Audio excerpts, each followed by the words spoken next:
Rapte zikir var, bu trackte ilim var. Beslenir iman, her yer ihtilaf, şer ve istila, bence bir liman.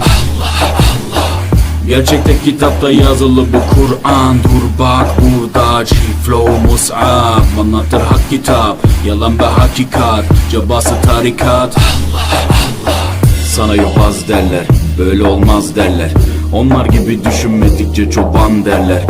Biz Müslümanız, düşüncemiz hüsnü zandır. Bak istediğin güçle saldır, biz Rabbe müptelayız. İşimde Allah, dilimde Allah, zikrimde Allah, fikrimde Allah, aklımda Allah, aşkımda Allah, aslımda Allah, kanımda Allah. Hasbi Rabbi Cellallah, ma fi kalbi gayrullah.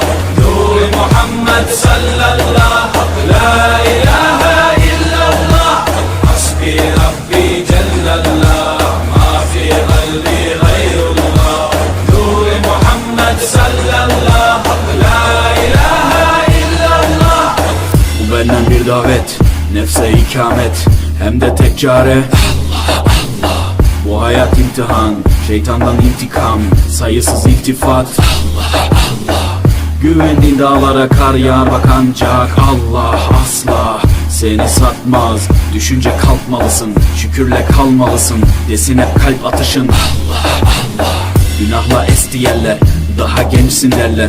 Bu hayat basamakları, çürük merdivenler. Senden bir istirham, devamlı istiğfar, gereken irtibat Allah.